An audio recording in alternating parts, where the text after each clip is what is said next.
Well, welcome once again, everybody, to another episode of What You Believe. I'm Devin Croner, your host. I'm so glad to have you along today as we again talk to a very interesting person uh, about a topic that I think is important for discussion. And I do not want to wait to get into this discussion with her. So I'm going to go ahead and bring her in right now. But again, we want to thank you so much for joining us. And here she comes. Can you hear me? Oh, you're muted. Hold on. There we go. All right. Well, welcome to the Funhouse. How are you? Awesome. There we go. All right. You froze up for a second. Now, first of all, welcome. Thank you for your time. I appreciate you joining me and being willing to share a little bit. As we start off, tell us who you are and a little bit about yourself. Okay, so I am Helena Upchurch. I am a mother of four, and I don't know. I don't know what about me. I like books. I like music. I have a lot of kids. Hey, I've got 4 kids. They are all jumping above my head at the moment, if you can hear that. So I appreciate I don't know. I don't know about me, Devin. Tell me something about me. So I guess before we get into our discussion, I want to talk a little bit about our history and connection. We were part of the same church in Nashville. And I know this is not the topic of our discussion, but there's a very, very interesting connection because of a family situation. I was a children's pastor, and again, you having kids, and there was an accident that you were involved in. Mm-hmm. Yep. And it was a pretty serious thing. And here's the way I remember my portion, because I was the on-call pastor when it happened. Is I arrive at the hospital and I think you'd broken your leg or severely injured your leg or something, and they were talking to you. And as they were talking to you, somebody came in and basically informed us that one of your children was dead. Mm-hmm. Yeah. And there was this moment of kind of silence and shock, and then what are we going to do? And I remember you saying, let's pray right now. I mean, this is not an exact quote, but let's pray right now. God's going to bring her back, essentially, is what happened. And I was like, okay, let's do that. And lo and behold, he did, and she did. And here we are. Gosh, how many years later? 13 and a half. Years later, and Mm-hmm. she is still around. Mm-hmm. And Yeah, she'll be 16 in a month. Not even a month. It's one of my favorite stories to tell, again, as a pastor, being involved in it, because a lot of times people, they have a hard time with the concept of God, and does God still work in the earth today, and all those sorts of things. And this is one of those things that I can point to and say, this, I didn't hear about this. Mm-hmm. No, I was there. This is what happened. Yeah. And that was a very dramatic and traumatic experience all the way around. But the thing for me is that I'm a pastor. I go back to doing my job and eventually move on down the line. You continue to live it. Yep. And have to deal with, yes, she's alive. And thankfully your son, I believe you only had 2 at the time? Or Yeah, only had 2. My youngest was 9 months old at the time. Yeah. And he was pretty much okay, a Mm-hmm. little banged up. But there was a lot of fallout from that, just the emotional side of it, of course, the financial side of it. And she had to basically learn how to live all over again. Mm-hmm. And I want to use that as kind of a segue into where we're going. Talk about that part, because again, I walk away and I go on with the rest of my life and just kind of so February 5th, 2007 was Emma's accident. And like you said, it was extremely traumatic. At the time I was 23. So let's put that in context. That's insane to think that I was 23. I had 2 small children. I was married. We were living what would be considered a very comfortable lifestyle.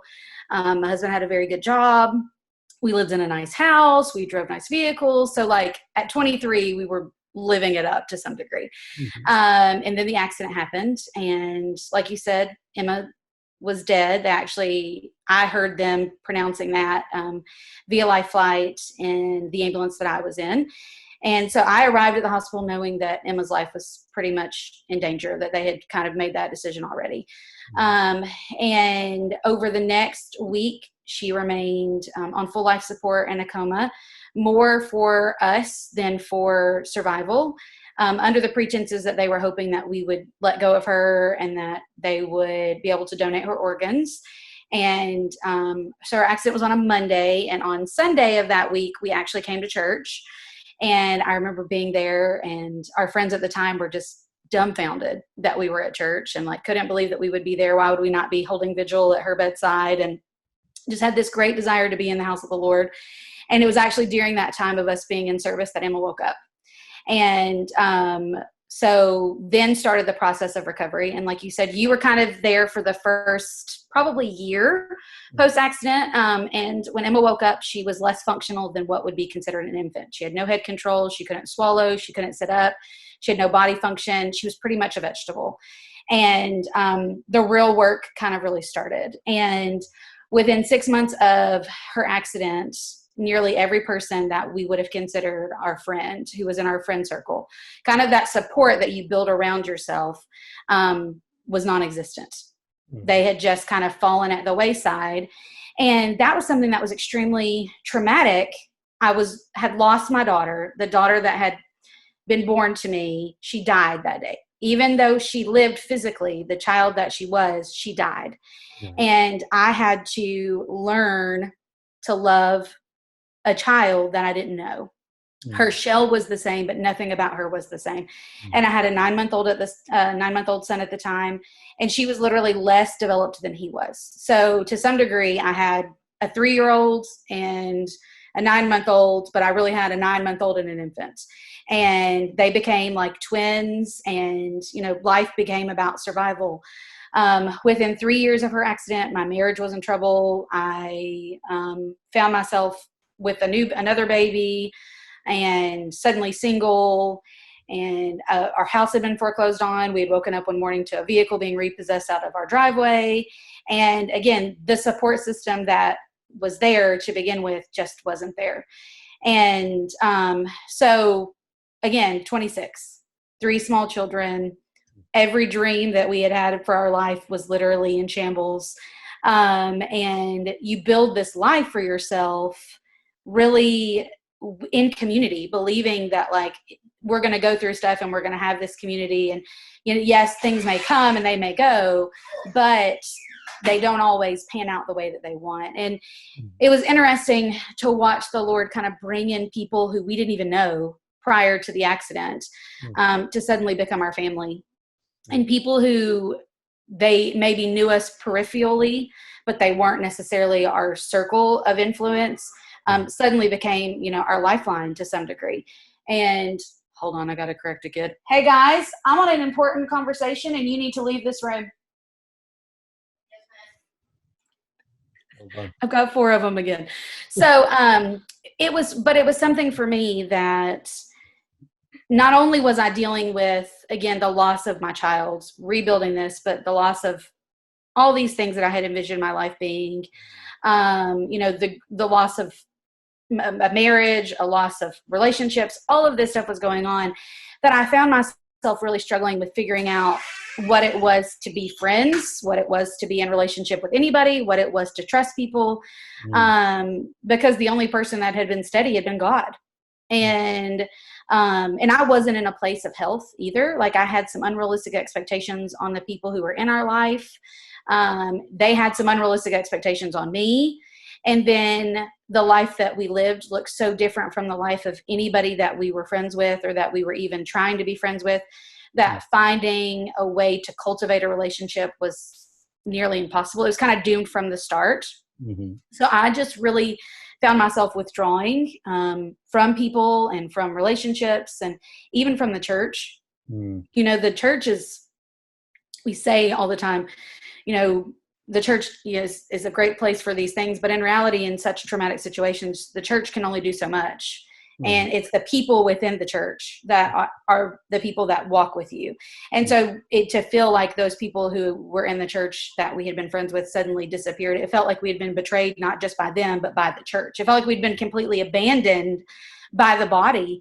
And so it was interesting, kind of as I was thinking about us talking today about friendship and about adult friendship, the things that kind of replayed in my mind, even thinking back to like 10 years ago, being at a friend's, someone's house. She wasn't necessarily a friend. We were acquaintances. We were trying to get to know each other. And she had a group of very close friends. And I asked her, like, how do you do this? Like, how can you be friends? And like, friendship just seems like you're giving, giving, giving, and you're not getting anything in return. Or like you're investing, but these people aren't investing back in you. And she was like, well, then you have the wrong friends.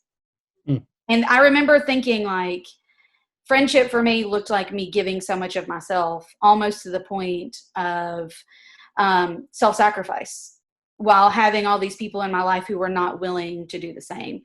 And so I had to really let the Lord heal me from the pain of Emma's accident, along with all of the other things that came in tow with it, before I was ready to be a friend, before I was ready to even engage in close friendships.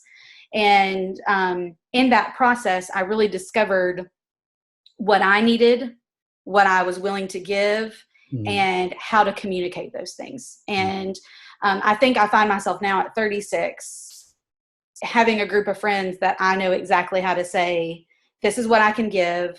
This is what I expect in realistic ways. And this is the time I can invest. And I have a dynamic kind of vision in my mind of the boundaries that I want to set in the confines of friendship. So that is way different because of the circumstances, but it really kind of brings out, I would think, a lot of the false perceptions of friendship, maybe. absolutely. You talked about how you had the circle of friends, and again, I remember the hospital, like all the people at the hospital, and every day people were there, and all those sorts of things. But what I've always noticed as a pastor is, like, when there's a death and there's a funeral, everybody comes to the funeral, everybody gives their condolences, and then everybody disappears. Yes. And I'm always telling people that, whatever we can do, we're there. So you need to be there in 3 months and 6 months and a year, not right now. Yeah. Is down the road. Yeah, well, the new wears off. That's what I always tell people. The new wears off. And when there's a new accident, a new death, a new trauma, that's a new thing that is like a shiny toy in front of you, and everybody puts their eyes on that. Right. But eventually that item is going to dull. And it's what remains when the new wears off that is really where, the metal meets the road, really. And that is something for me that I can so much remember, just like, where are these people? Why aren't they here?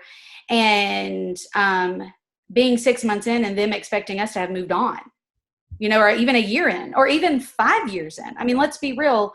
My daughter, it's been 13 years since her accident. My daughter is still disabled. We still daily live with a disability. We still daily live with her limitations, and our life changed that day. And so even 13 years in, the people that I'm in relationship with have to understand, like, this is still something I live with every single day. And while you may have moved on, that doesn't mean I have. And it doesn't mean I should. It doesn't mean I should, that because you expect that of me, that I need to live under your expectation. Because in reality, grief is a process and it's lifelong. And oftentimes in relationships, we set time limits on grief. And as adults, we expect people, well, you're an adult, you should move on. You should get over it. Well, who deems that the appropriate answer? Like, who tells you that? Like, why would you say that? And it's oftentimes I find when people kind of have that response to me, I'm very quick to be like, and you're out, because I don't have time for that. But grief happens in like weird times. Like right now, Emma's 16th birthday is coming and I'm struggling. Like, I am okay saying that, but like, I'm struggling. And like you referenced, I had this amazing faith when Emma had her accident, believing that God would raise her from the dead, believing that she would survive, and she did. And I had that faith has not changed, but I also realized that in my faith, I also was not looking at the reality of the earth. Mm-hmm. Yes. Mm-hmm. And, I remember standing at her third birthday and being like, when she's 16, this will be in our past and this won't be something we'll still be living with and life will look different. Well, here we are at 16 and this is still our life. And so even knowing now, none of the friends that I have in my life now were present 13 years ago. But they have to understand that this is still something that I'm dealing with. And even though they have no context to go on from the initial accident outside of my stories of telling them, they have to be okay with me struggling with something that happened 13 years ago. Mm-hmm. And that's a huge part of being in relationship with somebody, is being okay when they're not okay. Mm-hmm. And it's showing up in 6 months. It's showing up in a year. Sometimes it looks like my friend is struggling with something and they're not comfortable talking about it, but I'm going to continue to make myself available. Sometimes it looks like pursuing someone. And then sometimes friendship looks like space. When hey, somebody just needs space right now, I'm going to send them a text and say, hey, I'm thinking about you and I'm praying for you. But it's not putting pressure on them to show up the way that we expect them to show up. Mm-hmm. And adult friendships are weird. They're hard. We don't meet people the way we used to. When you were in school, you saw someone every single day. Right. And your ability to be connected to them just happened. It was forced. And in adult relationships, you have to work it. Mm-hmm. Like, you have to give it time. Mm-hmm. And so coming from like our perspective of being a special needs family, my time is very limited. And so I have to be in relationship with people who get that, but I also have to be in a healthy enough place to communicate that. Mm-hmm. And I feel like that's the hard piece here of adult friendship, is that we have unrealistic expectations of one another. Mm. And, I expect you as Devin to communicate to me, hey, this is what, I need from you, because I'm going to do that with you. Mm-hmm. And that may be an unrealistic expectation, because that may not be who you are. You may be somebody who's very private. But then at the same time, you may be expecting me to show up and, be present at all your life events. And you've not communicated that to me. Right. And I don't show up, and then you're offended. Absolutely. So it's kind of that catch-22 of both sides of, we have to be willing to be open, but we also have to be willing to respect when someone isn't open. Mm-hmm. And ask the a little bit questions. like in pastoring, I tell people all the time, I'm not a psychic, I'm not a mind reader. Sure, God can speak something to me, but outside of that, I see you once a week usually. Mm-hmm. If there's a problem going on and you're posting everything on social media is all rosy and look how great my life is, and then you're mad at me as the pastor that I'm not there for you when you've got this crisis, how was I supposed to be there for you?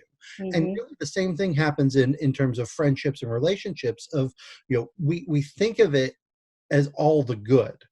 We're going to hang out together. We're going to go on, date nights together. We're going to go see the ball game together. And that's all wonderful. That's all part of it, maybe. But that's not really where the friendship is. No. Friendship happens in the trenches. Friendship happens in the mundane. It happens in the moments of showing up at somebody's house and having a cup of coffee while their kids went crazy and their house is dirty. Like, it doesn't show up pretty. It doesn't show up nicely packaged. It often shows up in moments of like just need. And for me, the people that I'm honestly closest with are the people that I have done life with. So, of course, the buzz word is the Enneagram. Everybody's talking about the Enneagram. And so I'm an Enneagram 8. And for those that don't know anything about the Enneagram, that means I'm pretty aggressive. That's at least how I'm described. Very aggressive. I'm bossy. I'm control, like all these very negative things. But at the same time, as an Enneagram 8, I am somebody who, I don't do small talk. I don't do surface. I don't do fake. I am all about, let's do life real. And I am not going to give somebody space in my life if they can't handle my realness. I'm also very selective about who I give space in my life, because I struggle with being vulnerable. And that's not a negative. Some people are too trusting and they're too vulnerable and then they find themselves burned. I often go the whole polar opposite and have almost no vulnerability. And then people are like, well, it's really hard to get to know you. And I'm like, well, I don't want to get to know you. So, um, so all that to say, friendship for me is about doing life. Mhm. I mean, like, I enjoy going out and doing all the fun things, but I oftentimes more enjoy sitting down face to face and just having a conversation, hearing somebody's heart. Mhm. I would rather us be in each other's worlds than be on a peripheral, view of, I get to see you from social media, or I get to see you from, the fun things that we do together, but I never get to see your life. Right. I'm really good at painting a picture of things being good from the outside looking in. I call that cultivating perception. And it's actually something I've been mentoring a group of girls on, is cultivating perception. And I know how to do that well. Mhm. So most of us do in the social media world. We know how to cultivate a perception. Mhm. But oftentimes there's so much going on behind that perception that unless we take the time to kind of dig into it, we take the time to kind of peel back those layers, Mhm. we don't see it.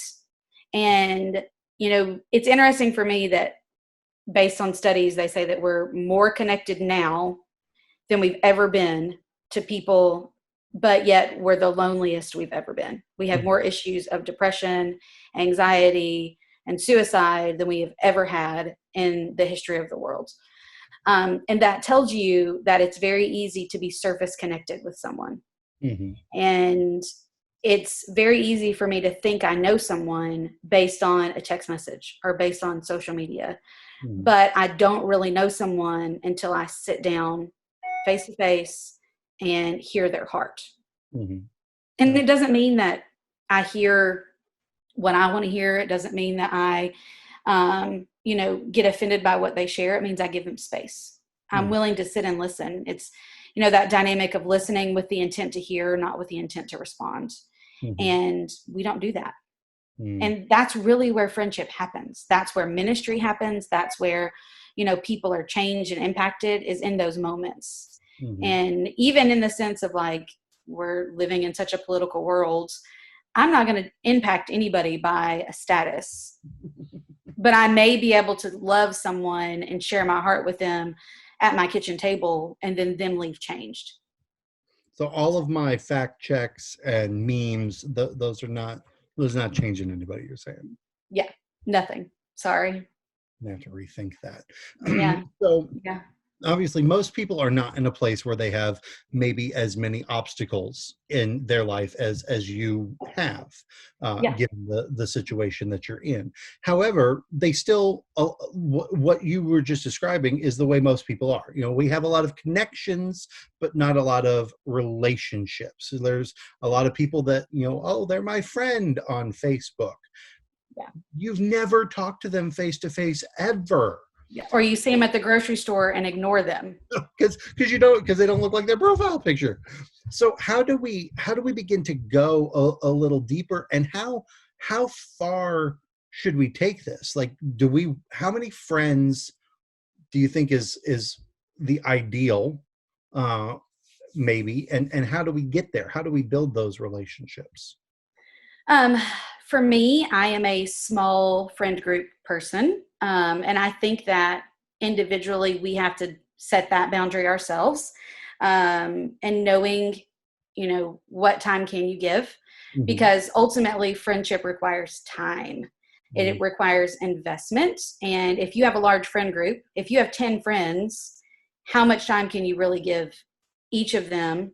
And then let's add in if you have a spouse, if you have children, Mhm. if you have a demanding job, or if you have a job in general, your time is spread thin. Mhm. And so for me, I have a friend group that I keep as my confidants. I keep very small. I probably have 3 to maybe 5 people that I would consider my close circle of friends. I do have, so I tell my friends this all the time. I have a close circle, and then I have a peripheral circle, and then I have just the Facebook people. My close circle is 3 to 5. My peripheral is probably about 20, and I'll explain these circles. And then I have the bigger circle of like Facebook, church acquaintances, people that I know from sports, things like that. People that if someone died, I would send them a message and say, hey, I'm so sorry to hear about your loss. But my close circle are the people who they know the dirt. Mm-hmm. They know the stuff. They are the people who, when I am. Or is this outside of family only when you talk this about is this is no family. This is literally just my 3 to 5 close circle friends. Mm-hmm. And these are the people who it was interesting because it just happened. I didn't find myself having to force it. Mm-hmm. And these are the people who I felt the most comfortable with. Mm-hmm. And there's a caveat to friendship. And friendship requires you to do some personal work. Mm-hmm. It requires you to be the healthiest you. If you're going into friendships thinking they're going to be like high school or college, you are going to be very pleasantly or not pleasantly surprised to find that they are nothing like that. Mm-hmm. Again, you don't see these people every day. You don't have access to their, face-to-face interactions all the time. Most of them have families, and their ability to give you time is very limited. And so this dynamic of I have to spend every waking moment with someone to be friends isn't realistic. But it is understanding that you have to be willing to also give time. Mm-hmm. And so these 3 to 5 people, one of which I have known 15 plus years, she and I actually became friends at our previous church. I was her child Sunday school teacher, and she was new to our church and was just really struggling with finding connections. Mm-hmm. And I just really felt like I needed to just love her. I mean, I didn't do anything different than just love her. I would regularly, talk about her child's good behavior or what she was wearing at church or ask how her family was. And slowly but surely, she began to reciprocate those things. And then we found that we, just liked each other and started hanging out. We'd get our kids together. We would go to each other's houses. Neither of us had a lot of money. And, Emma's accident had happened. And sometimes she would show up at my house just in the middle of the day, and we'd sit on my couch and watch TV. And so it just happened. And then 2 of my other very close friends those relationships have only grown within the last 2 years. And I was not necessarily in a place to be seeking friendship, but the Lord kind of just dropped them in my lap, and I found myself with them a lot. Mm-hmm. And slowly but surely, just by giving them time, I found them to be people that I wanted in my life, and they seemed to want me in their life as well. And so I became intentional about, hey, let's go get coffee. And we started with the peripheral things. Those tend to be the things that you do with peripheral friends is, hey, let's go get coffee. Or, hey, let's go hang out with a group of people. Or, hey, we both went to the same event. Yeah, exactly. We both went to the same event at church. Let's sit at the same table. Those are kind of those. And slowly I realized, through those peripheral things that these were people I trusted. Mm-hmm. And in those moments of trust, I allowed myself to become vulnerable and then allowed a friendship to grow. And those are the people who, I could text them right now and just be like, hey, I'm coming over, and could show up at their house in my pajamas and them in their pajamas, and we would think nothing of it. Yeah. And so I think that for me, when we consider, how do you make friendships? 1, it's being healthy. Mm-hmm. 2, it's putting yourself out there. And recognizing, hey, this person has something about them that I like.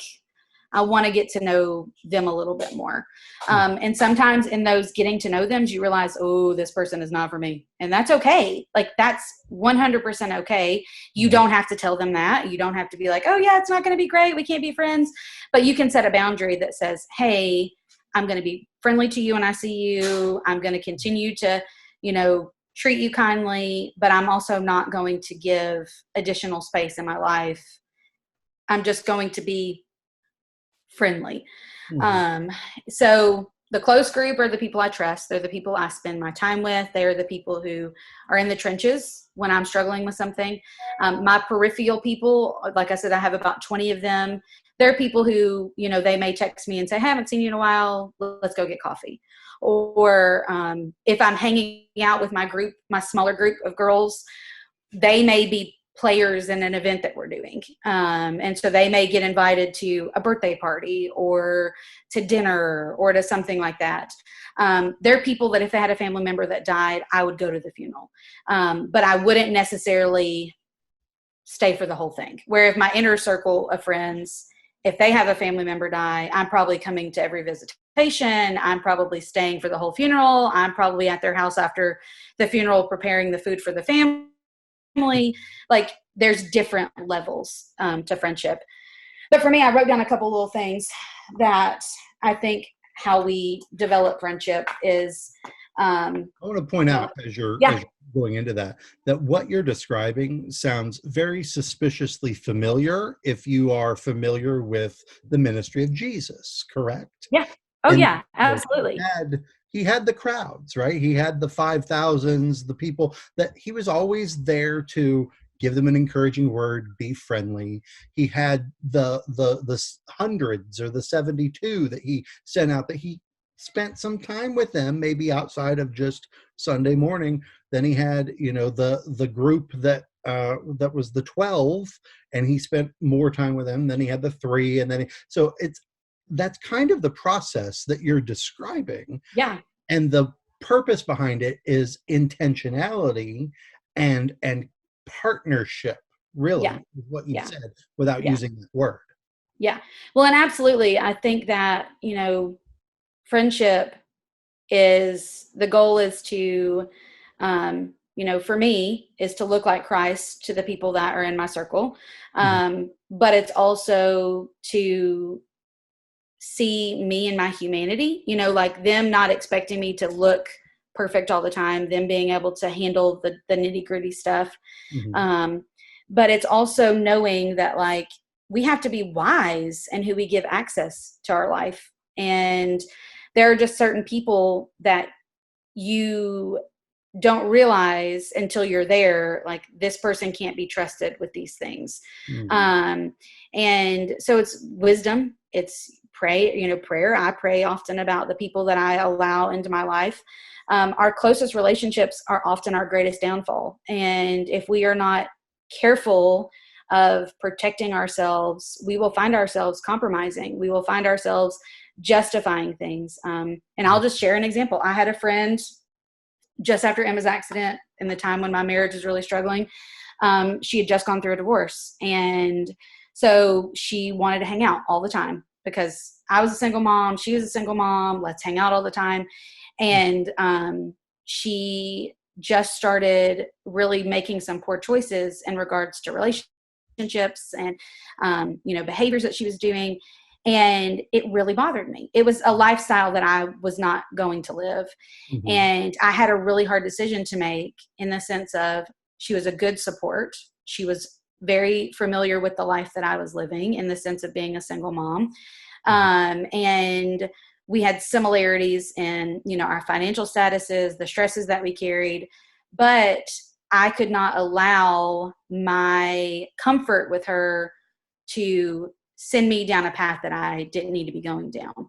And I had to put a boundary there. And I had to start, saying to her, like, I don't agree with some of the choices that you're making.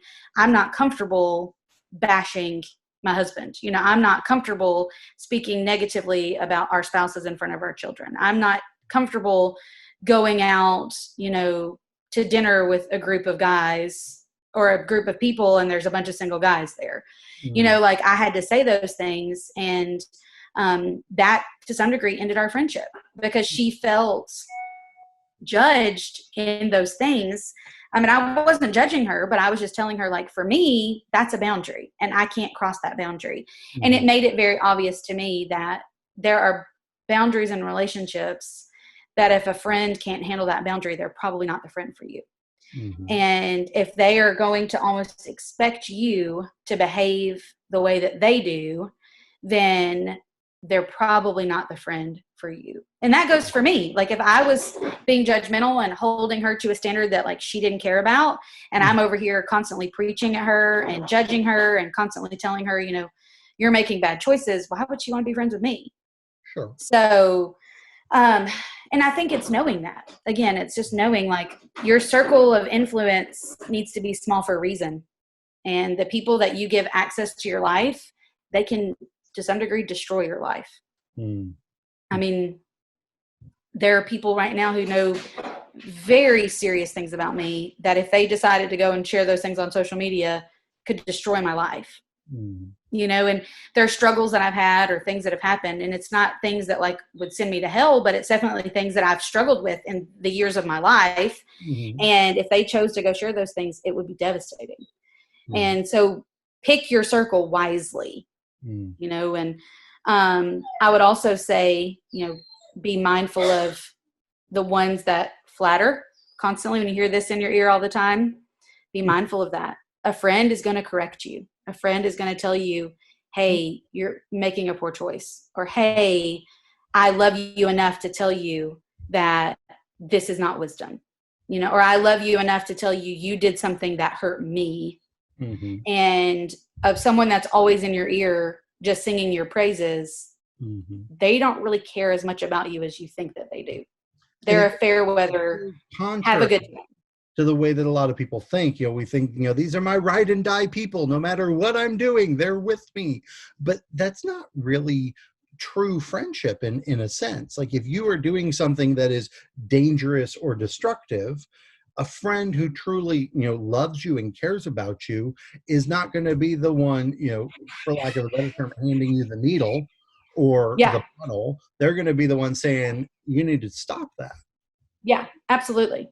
Yeah, absolutely. And like I have had instances where like I have spoken something harshly to a friend and did not, because I wasn't necessarily in a healthy place at that moment, and spoke something harshly. And I've even had a friend come to me and say, hey, you hurt me. And as adults, we choose who is in our circle. And we can very quickly say, well, you've done something that hurt me. You can be offended. And then you're like, so I'm just never going to talk to you again. Well, if you do that, you may be like, you're ending a friendship. And really that's speaking to unhealth in you. With people that are your friends, you need to feel comfortable letting them know, hey, you've done something that's hurt me, or, hey, this made me uncomfortable. Or even just saying like, it's okay that we don't see eye to eye on this topic or on this situation. And I love you enough to not care that our views aren't the same. And, just recognizing that oftentimes we cultivate friendships based on similar interests or similar belief systems. We assume that our friends should all vote the way that we vote. They should all believe the way that we believe. They should all live the exact same lifestyle we live. Their family demographics should be similar. We have all these really odd expectations of people. And I honestly relate it to dating. As women set expectations. Devin, you never had any expectations ever, did you? Never had a bar, never. I know Elizabeth did. So clearly you met. I was just like, yeah, whatever. So, but we all have, these expectations, and we're like, we want them to be 6'5" with brown hair and brown eyes, tall, dark, and like you have all those things. And as guys are like, I want them to be blonde and thin, and I want them to have an hour-shaped glass. Like we have all these things that we have, but often in friendships we do the same thing, and we're not honest with ourselves in that.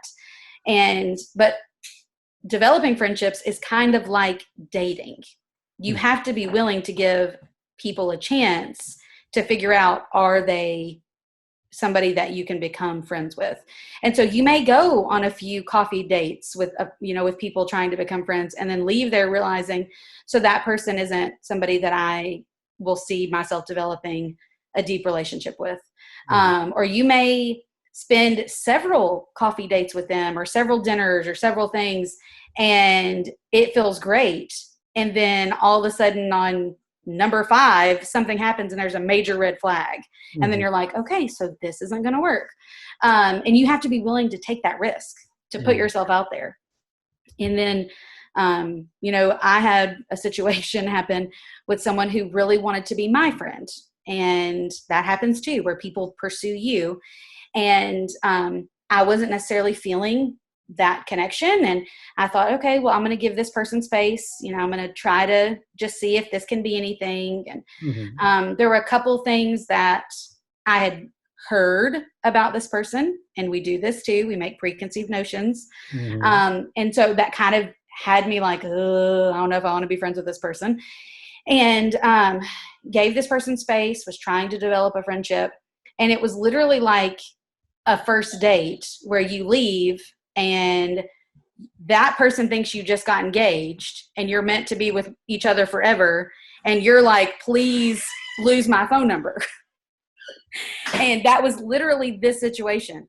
And I left there like, oh, please lose my phone number. Please stop. Like, just don't feel the need to text me ever again. And they had the whole other reaction and just thought, I am meant to be your best friend and you were amazing. And it's just God that we're going to be best friends. And And really what that is, because again, I experienced that a lot as a pastor too, yes, where people have an issue in their life, right? And so to me, it's a time suck because they don't really want to change. They want all of your time and all of your energy and all of your yes, focus. yes, And I'm over here like, okay, that's part of the job. So here you yes, go. And then I walk away and I'm like, if I never talk to them again this side of heaven, I'll be okay. And they're like, you have changed my life. I need to see you every day now. And yeah, yeah, oh, I yeah, understand. yeah. And that's where you have to, again, you have a couple bad dates to figure out who the right one is. And you have to be willing to kind of tell someone, hey, like, I think we're on a different page here. I think what you define as friendship and what I define as friendship are different. And Because I if think, you're not healthy, if yeah, you're not healthy, then you're going to have a really hard time doing that. well, yeah, And that's where people get stretched yep, and they get overtaxed and other relationships start to kind of unravel as well, right? yeah, yeah. Well, and I think the problem is, especially in the Christian world and the church world, is that we assume we're supposed to be friends with everybody because we're Jesus. We're like Jesus. I mean, we're supposed to like love everyone and be best friends with everyone. We're supposed to rescue everyone. Like they're hurting. They need me. And not realizing that that's extremely unhealthy. And oftentimes that speaks to an unhealth in you when you feel the need to rescue everyone, when you feel the need to befriend everyone. You almost have a savior complex, and that's actually very ungodly. You have now idolized this thing in your life of rescuing people, Mm. and you're not putting healthy boundaries in place. And so you do have to be the healthiest you when you are in relationship with people. And it doesn't mean you're the healthiest you all the time. Like I said, I was in an unhealthy place, said something harsh to a friend, and because we had already cultivated a great relationship, she felt comfortable telling me, and I was willing to receive what she said. And but we also have to be willing to define, what does friendship look like for ourselves? For me, Mhm. friendship is trust, it's honesty, it's quality time, it's me spending time with someone, but it's also understanding. Mm. I need someone to understand that I have a family and that I am trying to build a business and that I have, a special needs child who has significant medical demands on her. Like, I have a lot of things that I need them to understand or be understanding about. Mhm. And I need them to be flexible. There are times that, I will say, hey, I'm ready to go and do this. Like, let's go out to dinner on Friday. And then Friday comes and I'm overwhelmed and I'm exhausted and life has happened. And I need them to be okay with me sending a message. I may be not even be in a place I can call, just sending a text message saying, hey, it's been a really rough day. I Mm. just can't tonight. And them understand that, them not get angry because I bailed. Mhm. We had these plans and she bailed on me. Well, sometimes life happens and we need to love those people instead of cutting them out of our lives because they're in a rough season. Mhm. And so you need to define what friendship looks like to you. So you need to be healthy. You need to define what friendship looks like to you. You also need to know what you need from friendship, and that kind of goes in with that defining a friendship. And you need to know what you can give, what you're willing to give. Like you said, I'm not willing to be in relationships that I feel like are constantly draining. If I start to kind of get that vibe that somebody is a taker and a taker and a taker and a taker, I will really quickly start to put a boundary and remove myself from that situation. Not to say that there aren't seasons that we are takers, because there have been seasons where I have been. But if from the get-go you're a taker, mm-hmm. you're probably not for me. Mm-hmm. I'm a giver. I am somebody that I give of my time, I give of my space, I give of my home, I give of my resources, I give of my wisdom. And if I constantly feel like you are almost wanting me to be your counselor, but you're not doing the work, you're not looking to change, you're not looking to be better, I will just eventually be like, okay, this person is not for me. And it's knowing that about yourself. Like, what do I expect of the people that I'm giving space in my life? And then it's to some degree even setting like realistic time boundaries. I often communicate, to my friends, even my peripheral friends, of like, hey, the next couple of weeks are going to be super busy and I'm not going to be available to really do much. So if I'm not responding to a text message quickly, or if I'm not showing up to something that we're doing, it's not because I'm upset. It's not because I'm, unhappy or anything's going on. It's simply because I'm very busy. Mm-hmm. And communicating those time restrictions as well. And to some degree, even communicating financial restrictions. There may be seasons where you're trying to save money and you're trying to get in a better financial place, and your friends want to go out to eat every Friday. Mm-hmm. And you have to be comfortable being able to say, hey, I'm not in a place right now where I can eat out every Friday. I can maybe come one, or I can't come any. And if you guys go to coffee after, I can pay for a $3 coffee. I can't pay for a $20 dinner. Mm-hmm. Or even saying, hey, I'm not necessarily in a place to go out to eat, but I'm happy for all of us to come here. So if you guys want to pick up takeout and bring it to my house, we can hang out and watch a movie. Sure. I can do that. Mm-hmm. So, communication is huge. You have to be willing to communicate. But with communication, you have to be willing to receive. You have to be willing to receive correction. You have to be willing to receive not judgment, but also, that dynamic of like maybe a harsh word or a harsh tone. You have to be willing to not get easily offended and understand, there are going to be moments where somebody says something unkind. And if you care about that person, you're going to give them grace. So you have to be gracious. And you really need to live by that dynamic of love my neighbor as myself. And in friendship, that is, we think so easy. But when we're in close relationship with somebody, it's actually so much harder. Because we see the dirty parts. We see the struggles. We see the missteps. And oftentimes we think, this is how they should live, or this is what they should look like. Well, they don't look like how I want them to look. So I can't have them in my life anymore. And that might not be what Christ is calling you to do. And if you're seeing things in your friend's life that you may not agree with, well, are you praying for that friend? Are you having a conversation with them, sharing your concerns? Are you, doing everything that you can to support them in this season? Are you asking them the hard questions? Are you going to them and saying, what's going on behind closed doors that maybe you haven't told me? How's your marriage? How's your finances? How's your job? How are your children? How's your mental health? Are you struggling with something? And as friends, we do that. You have to be willing to do that, but you also have to be willing to receive that. And you're not going to do that with those peripheral people, because they're going to think you're weird. You're probably not even going to do that with that larger sphere, mostly, because you're not in that place, right? Yeah. I mean, unless you observe something that somebody is completely changed and they're going off the deep end or something. Yeah. And there have been a few instances just within the last year of that like outer circle of 20 or so, that I noticed a few things. And I tend to be pretty discerning.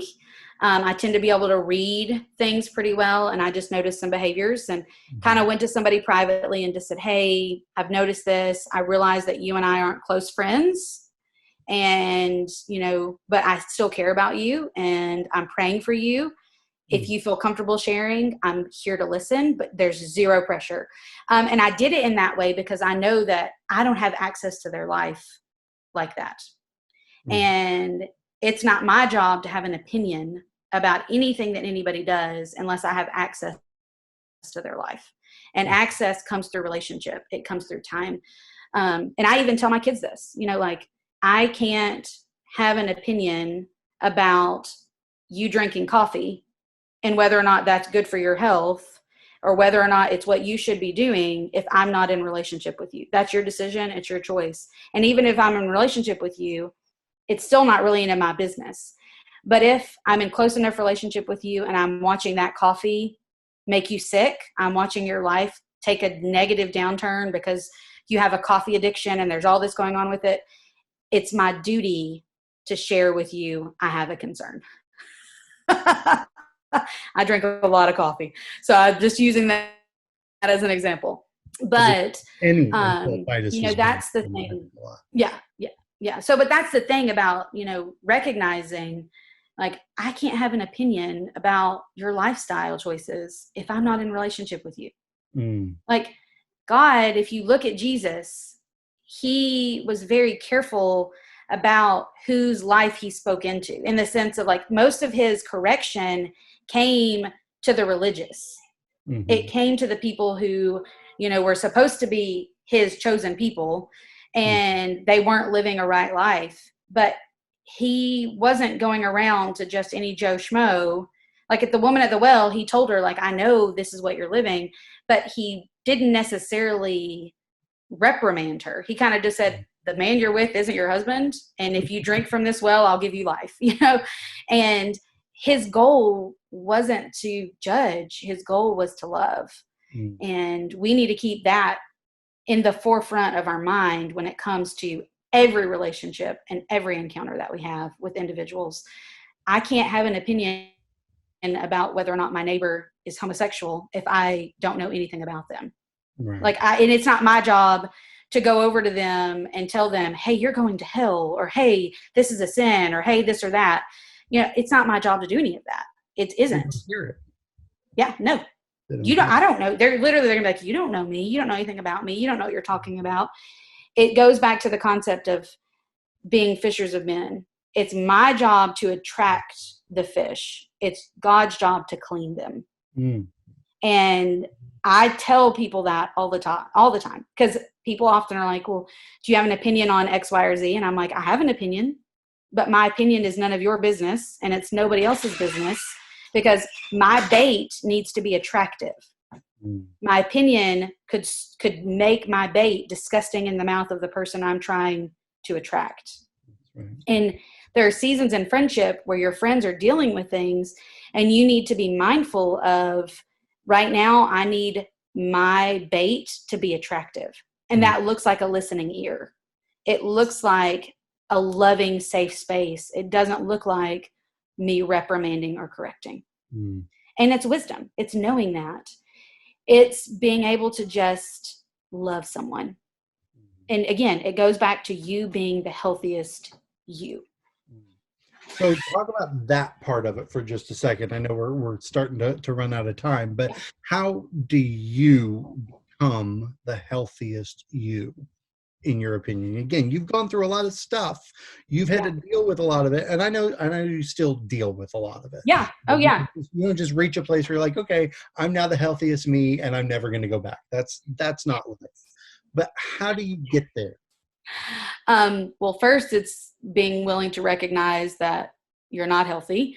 And that's a daily thing. It's not something that you do one time and you're healthy forever, like you said. Health comes in waves and it comes in seasons.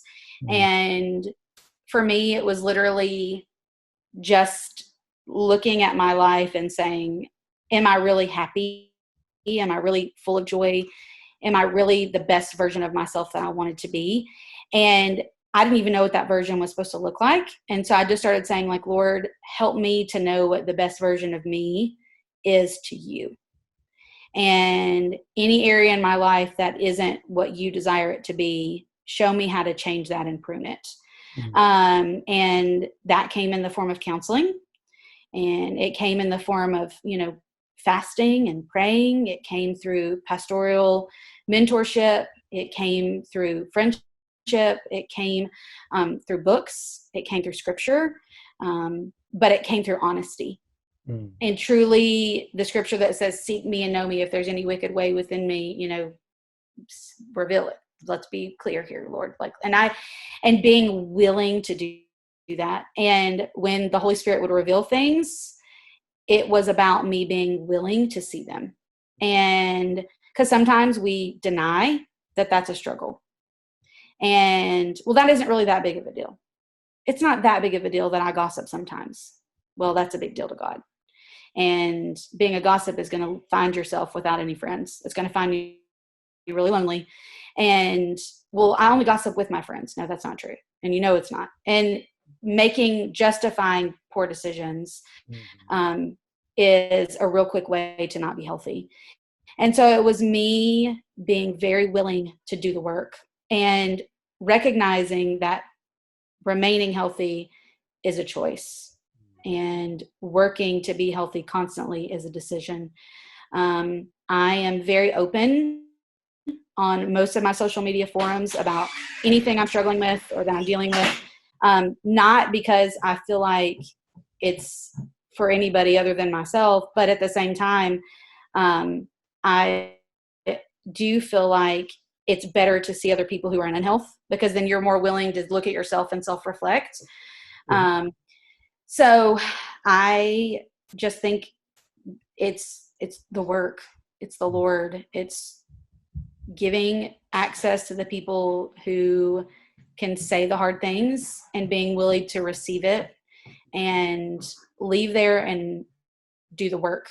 And to me, that looked like cutting out relationships. It looked like leaving an unhealthy relationship. It looked like, leaving a church where maybe I had been forever and the Lord had been calling me out of that church and I wasn't wanting to hear that. It looked like getting out of my comfort zone. It looked like being 100% willing to say, there's some things in me that are really broken, and until these things are really fixed, I'm never going to be better. And so, yeah, being healthy for everybody looks different. But I think it's being honest with yourself. That's the first step. If you are short-tempered, that's probably a sign that there's an area in your life that you're struggling. If you are somebody who, has a foul mouth, that's probably a sign that, something, there's so many things. If you're extremely judgmental, well, then where's an area in your life where you're insecure? Where's an area in your life where you're hiding a sin?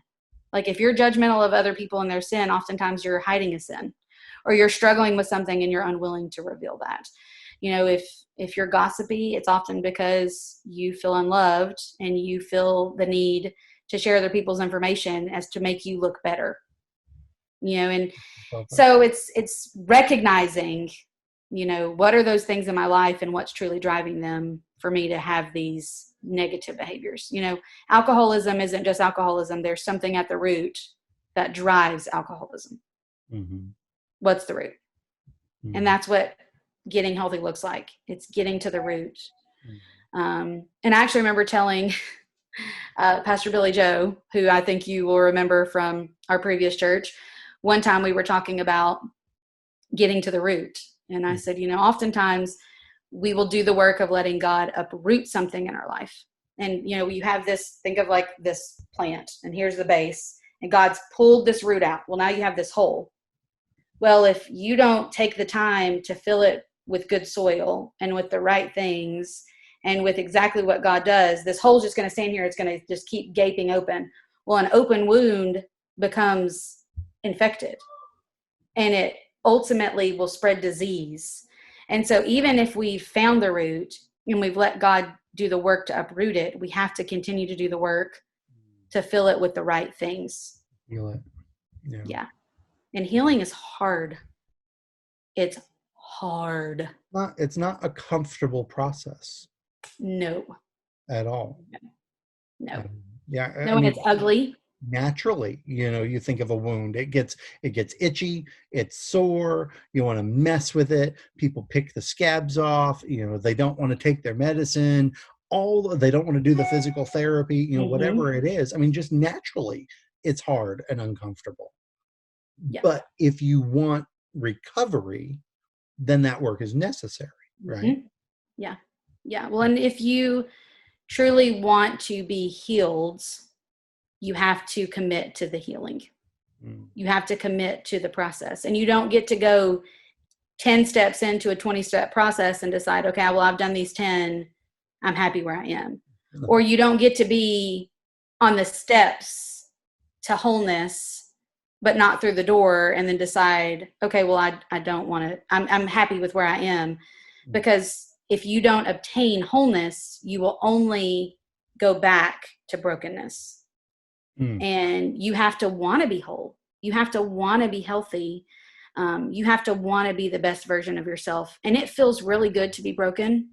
It feels really good to have pity. It feels really good and justified to be angry. I have a lot of reasons to be angry. I have a lot of reasons to feel pity. I have a lot of reasons to be broken. And I could justify every one of them. Right. But that's not who God designed me to be. And if I do not walk in healing and wholeness, I am literally telling him I don't care about what he did at the cross. And that his healing that he guaranteed me at the cross isn't worth it. I don't need that. Thank you for dying. Thank you for giving me salvation. But those stripes, nah, I don't need those. They're no big deal. And that's how I view, for me, health and healing is me really recognizing that I have to know that what God did at the cross is bigger than brokenness. And while it hurt for me to get whole, it hurt him more to give me wholeness. And I have to see that. Such an incredible perspective. So I guess as a final question here, let me ask you this. Is it worth it on the other side? Oh, 100%. 100%. 13 years in from Emma's accident, I am the best version of myself. 100%. And the best version of myself still has really rough days. The best version of myself still struggles with what my reality is. The best version of myself is still at times, judgmental or broken, but I am the best version of myself. And it's because I'm still willing to do the work to be healthy. So like I said, it's a daily check. It's not a destination, what you're describing. Yeah. It's a process. Yeah. Well, the destination is heaven. The destination is the kingdom. That is where I'm working towards. It's a daily decision to follow Christ. It's a daily decision to be whole. They're literally one and the same. I mean, if we don't daily decide to be whole, then we can't be whole. If we don't daily decide that I'm going to live my life consecrated to Christ, then we will be in sin. And it's a daily decision. We have to be willing to daily decide that I want to be the best version of myself. I want to be healed, whole, and healthy. And good to have people along for the journey as you do that. Yeah. Well, and those people who are willing to say, hey, you're not your best version of yourself right now. What's going on? Because it's definitely easy for me to sometimes just self-isolate in my mind and not be willing to recognize, hey, something's cropped up, and they are the people who will come alongside and say, yeah, what's going on? What's really going on? What are you struggling with right now? Because your attitude is different. Your choices look different. You're just not having the same responses. And I had a friend this week. She and I, Tuesday night, had to have a conversation because she was recognizing, some things that I was struggling with. And like I said, I'm struggling with Emma's birthday upcoming. And she said, I've noticed this or this about you. And she just was like, we need to meet. We need to talk face to face. And it was very refreshing for her to be able to have a conversation with me. She didn't correct me. She didn't come there ready to, have all out war with me. She came there to love me and to share her heart for me and for my family. And in that, I was able to tell her, hey, this is what I'm dealing with. And I left there very thankful for that conversation. It hurt. I mean, it sucked for her to call me out, but it was exactly what was needed. Mm-hmm. Absolutely. Wow. Well, again, from a distance, I know I've only seen bits and pieces, but you and your family are incredibly dear to our hearts, and we think of you often. And you are definitely one of the strongest people that I know to continue in this process and not let it crush you is amazing. Absolutely amazing. But thank you for your time and for your insight and sharing with us. Is there anything you want to say as kind of a final word before we go? I would just say decide, like make the choice. Do you want to be the best you? And in being the best you, be the best friend you can be. Like make that choice. It's yours. I can't choose it for you. God can't choose it for you. I mean, it's free. Being healed is free. Being healthy is free. But are you willing to do the work? Decisions matter. Oh yeah. It doesn't matter what area of your life it is, financial health, physical health, relational health, decisions matter. And if you make different decisions, you can have different results. That's the bottom line. And again, it's hard, it's difficult. There are days that you don't do it, you don't cut it, but you can get there, and it's worth it. So thank you very much. I want to thank everybody for joining us on this little journey. It's been incredibly insightful and inspiring, and I hope that you will continue to look at your life and your perspective and say, I want to make different decisions and go forward, not revert back. So thank you very much, Helena. Thank you. Appreciate it. Happy to do it. Bye. Bye.